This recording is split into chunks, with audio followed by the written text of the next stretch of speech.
کتاب و شریعت تم لائے ہو اس سے ہم انکار کرتے ہیں۔ ابو جہل آپ کو پتہ ہے مسلمانوں کا سب سے بڑا دشمن، کافروں کا سردار، وہ حضور صلی اللہ علیہ وسلم کا سب سے بڑا دشمن، تو وہ یہ کہہ رہا ہے حضور صلی اللہ علیہ وسلم سے بات کر کے کہ ہم تم کو جھوٹا نہیں کہتے ہیں، ہم تمہیں سچ مانتے ہیں، ہم تمہیں سچا کہتے ہیں، لیکن وہ کس بات سے انکار کر رہے ہیں کہ آپ جو کتاب و شریعت لائیں، کتاب قرآن مجید، اللہ تعالیٰ کی جو کتاب قرآن مجید، اور شریعت حضور صلی اللہ علیہ وسلم کی سنت جو کہ آپ لے کر آئے ہیں، ہم اس سے انکار کرتے ہیں۔ وہ کہتا ہے کہ ہم آپ کی دوسری باتیں تو مانیں گے لیکن ایمان نہیں لائیں گے۔ کون سی باتیں؟ اگر آپ اس سے ہٹ کے کوئی بھی بات کریں گے تو ہم حضور صلی اللہ علیہ وسلم کو ہمیشہ سچ مانیں گے، لیکن آپ کی کتاب قرآن مجید اور آپ کی سنت پر ایمان نہیں لائیں گے۔ حضور نبی کریم صلی اللہ علیہ وآلہ وسلم جہاں صداقت کا اعلیٰ پیکر تھے، وہاں امانت و دیانت میں بھی اپنی مثال آپ تھے۔ اس پیراگراف میں حضور صلی اللہ علیہ وسلم کی اور خصوصیات دی گئی ہیں، جو کہ لکھا ہے حضور صلی اللہ علیہ وسلم جو ہے وہ صداقت کا اعلیٰ پیکر تھے، مطلب عملی نمونہ تھے۔ حضور صلی اللہ علیہ وسلم جو کہتے تھے، جو کرتے تھے، سچ بول کے عمل کر کے دکھاتے تھے۔ وہاں دوسری خصوصیت کیا تھی ہمارے اللہ کے رسول کی کہ امانت و دیانت میں بھی اپنی مثال آپ تھے۔ اس میں لکھا ہے کہ آپ جیسا کوئی تھا ہی نہیں جو امانت و دیانت کو پوری طرح عمل کر پاتا، پوری طرح کر کے دکھاتا۔ جو امانت و دیانت پہ سچا اور کھرا اترا، وہ کون اترے؟ ہمارے پیارے نبی صلی اللہ علیہ وآلہ وسلم اترے۔ مکے کے لوگ آپ صلی اللہ علیہ وسلم کی امانت و دیانت کے اس حد تک قائل تھے کہ قائل مطلب اس حد تک متفق تھے کہ سخت عداوت کے باوجود اپنی چیزیں آپ صلی اللہ علیہ وسلم کے پاس امانت رکھتے تھے۔ عداوت کہتے ہیں دشمنی۔ حضور صلی اللہ علیہ وسلم سے دشمنی کرتے تھے۔ کس وجہ سے دشمنی؟ کہ بس ہم آپ کی ایک بات نہیں مانیں گے جو کہ کتاب و شریعت کی بات ہے، قرآن و سنت کی باتیں ہیں، وہ نہیں مانیں گے۔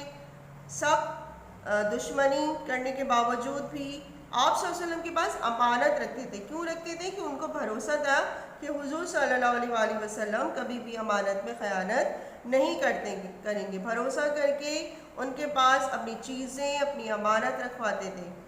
قریش کی زیادتیوں سے تنگ آ کر مسلمانوں کے بعد جب نبی کریم صلی اللہ علیہ وآلہ وسلم خود مکہ سے ہجرت کر کے مدینہ جانے لگے تو اس وقت بھی آپ صلی اللہ علیہ وآلہ وسلم کے پاس قریش کی امانتیں موجود تھیں۔ جب مکہ کے لوگوں نے بہت زیادہ تنگ کیا، بہت زیادہ جینا دھوبر کر دیا ہمارے پیارے نبی صلی اللہ علیہ وآلہ وسلم کا، تو ان کی زیادتیوں، ان کی تکلیفوں سے تنگ آ کر اللہ کے حکم سے آپ صلی اللہ علیہ وسلم نے کہاں ہجرت فرمائی تھی؟ مدینہ ہجرت فرمائی تھی۔ جب وہ مدینہ جانے لگے تو اس وقت بھی وہاں کے لوگوں کی کچھ امانتیں آپ صلی اللہ علیہ وآلہ وسلم کے پاس موجود تھیں۔ آپ صلی اللہ علیہ وسلم نے روانگی کے وقت مطلب جاتے ہوئے وہ امانتیں حضرت علی رضی اللہ تعالیٰ عنہ کے سپرد کر دیں۔ سپرد کر دی مطلب ان کے حوالے کر دی، اور حضرت علی کو یہ حکم دیا کہ تم یہ امانتیں اپنے پاس رکھو۔ اس کا مطلب یہ ہوا کہ حضرت علی اس وقت ہجرت جب کر رہے تھے، مدینہ جا رہے تھے، تو حضور صلی اللہ علیہ وسلم کے ساتھ نہیں گئے تھے۔ آگے پڑھتے ہیں کہ امانتیں سپرد کی اور فرمایا یہ امانتیں اصل مالکوں کو واپس کرنے کے بعد مدینے چلے آنا، اور یہ حکم دیا کہ میں تمہیں اس لیے روک رہا ہوں کہ میرے پاس جو امانتیں ہیں تو تم وہ امانتیں ان لوگوں کو واپس کر دو جن کی یہ امانتیں ہیں۔ جب تم یہ کام کر لو تو باخوشی میرے پاس مدینے واپس آ جانا۔ قریش مکہ آپ صلی اللہ علیہ وآلہ وسلم اور مسلمانوں کے سخت دشمن تھے۔ دیکھیں یہاں پہ بھی وہی بات بار بار ریپیٹ ہو رہی ہے کہ دشمن کون تھا؟ قریش مکہ، وہاں کے لوگ حضور صلی اللہ علیہ وسلم کے جو ایمان لے لائے تھے بہت سخت ترین دشمن تھے۔ نبی کریم صلی اللہ علیہ وآلہ وسلم چاہتے تو ان کافروں کی جو امانتیں آپ صلی اللہ علیہ وسلم کے پاس تھیں واپس نہ کرتے۔ پیارے بچوں، اگر اللہ کے رسول چاہتے تو ان کی امانتیں واپس نہیں کرتے، اپنے پاس رکھ سکتے تھے، لیکن آپ صلی اللہ علیہ وآلہ وسلم نے ایسا نہیں کیا۔ کیوں نہیں کیا؟ کیونکہ آپ صلی اللہ علیہ وآلہ وسلم تو اللہ کے آخری نبی ہیں۔ آپ صلی اللہ علیہ وآلہ وسلم تو صادق اور امین تھے۔ آپ صلی اللہ علیہ وآلہ وسلم کے اعلیٰ اخلاق کی گواہی تو خود اللہ تعالیٰ نے قرآن میں دی ہے۔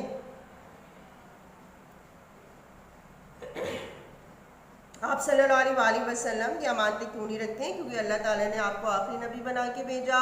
آپ صلی اللہ علیہ وآلہ وسلم دونوں جہانوں کے لیے رحمت للعالمین بن کے تشریف لائے۔ آپ صلی اللہ علیہ وسلم صادق تھے، امین تھے، وہاں کے لوگ آپ کو صادق اور امین کہتے تھے، اور آپ کی یہ صفات تھیں، یہ خوبیاں تھیں، اور ان خوبیوں کی بنا پر آپ صلی اللہ علیہ وآلہ وسلم کی اخلاق کی گواہی۔ بیٹا اخلاق کی میں آپ کو ایک دفعہ اور اچھی سے تعریف بتا دیتی ہوں کہ اخلاق وہ عمل ہوتا ہے جس پہ انسان استقلال کے ساتھ عمل کرے۔ استقلال مطلب ثابت قدم رہے، جو بھی کام کرے نا وہ اس پر ثابت قدمی سے کرے، ڈٹا رہے۔ مطلب حضور صلی اللہ علیہ وسلم نے بچپن سے سچ بولا تو ساری زندگی سچ بولا، اس کو اخلاق کہتے ہیں۔ امانتیں رکھیں تو ساری زندگی امانت دار رہے۔ تو ایک خصوصیت جو انسان کے اندر آ جائے اس کو ثابت قدمی کے ساتھ نبھانا کیا کہلاتا ہے؟ اخلاق کہلاتا ہے۔ تو اس بڑے اخلاق کی گواہی کس نے دی؟ اللہ تعالیٰ نے دی، خود قرآن مجید میں۔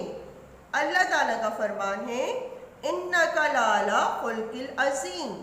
ترجمہ، اے نبی صلی اللہ علیہ وآلہ وسلم، بے شک آپ صلی اللہ علیہ وآلہ وسلم اخلاق کے اعلیٰ درجے پر فائز ہیں۔ مطلب آپ جیسا کوئی نہیں، آپ جیسا ثانی کوئی نہیں جو کہ اخلاق کے اعلیٰ مرتبہ پر فائز ہو سکے۔ تو اے اللہ کے رسول آپ ہی ہیں جو کہ اخلاق کے اعلیٰ مرتبہ پر فائز ہیں، کیونکہ ہمارے اللہ کے رسول نے آخری حد تک اخلاق کو نبھایا، ثابت قدمی کے ساتھ، استقلال کے ساتھ، کہ اس میں ذرہ برابر بھی کمی نہیں آئی۔ لاسٹ لائن اس سبق کی، پیغمبر صادق کی، یہ ہے کہ اس سبق سے یا حضور صلی اللہ علیہ وآلہ وسلم کی سیرت جو کہ ہم نے صفحہ نمبر 3 سے صفحہ نمبر 4 اور صفحہ نمبر 5 میں مختلف واقعات کے ساتھ پڑھی، سمجھی، تو یہ اس میں یہ کہہ رہے ہیں کہ ہمیں اس سے کیا سبق ملا۔ ہر سبق میں بیٹا کوئی نہ کوئی بات ہوتی ہے جس کو ہمیں اپنی زندگی میں شامل کرنا چاہیے، کوئی نہ کوئی نصیحت ہونی چاہیے جو کہ ہمارے اپنے فائدے کے لیے ہیں۔ اس میں لکھا ہوا ہے لاسٹ لائن، ہمیں چاہیے کہ ہم اپنے پیارے نبی صلی اللہ علیہ وآلہ وسلم کی تعلیمات پر پوری طرح عمل کریں، آپ صلی اللہ علیہ وآلہ وسلم کے بتائے ہوئے راستے پہ چلیں تاکہ اللہ تعالیٰ ہم سے بھی راضی اور خوش ہو جائے۔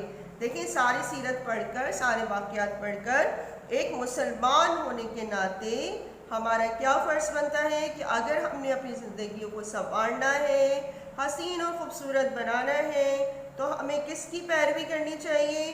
ہمیں اپنے پیارے نبی صلی اللہ علیہ وآلہ وسلم کی پیروی کرنی چاہیے، ان کی اطاعت کرنی چاہیے، اور ان کے جتنی بھی تعلیمات ہیں کسی بھی شعبے سے متعلق، چاہے وہ اخلاق ہو، چاہے وہ سچ ہو، چاہے وہ جھوٹ ہو، کوئی بھی اچھی بات جو آپ صلی اللہ علیہ وسلم نے اپنی زندگی میں اپنائی، اور ہمارے پیارے نبی کی تو ساری باتیں ہوں بہت زبردست، بہت اعلیٰ رہی ہیں، تو ان کی بتائی ہوئی راستوں پہ اگر ہم چلیں گے تو اپنی زندگیوں کو حسین اور خوبصورت اور سکون کے ساتھ گزارنے والی بنا سکتے ہیں۔ آپ صلی اللہ علیہ وسلم کے بتائے ہوئے راستے پہ چلیں تاکہ اللہ تعالیٰ ہم سے راضی اور خوش ہو جائے۔ تو ہم یہ ساری باتیں اپنی زندگی میں شامل کر کے، عمل کر کے کس کو خوش کر سکتے ہیں؟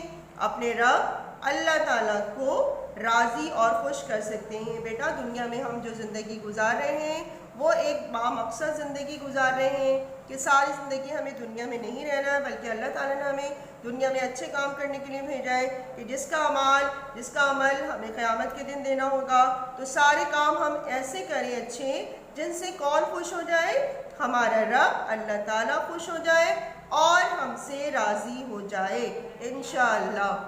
تو چیپٹر نمبر 2، سبق نمبر 2، پیغمبر صادق صلی اللہ علیہ وآلہ وسلم، آج میں نے پورا مکمل کر لیا ہے اور آپ کو اچھی طرح سمجھا دیا ہے۔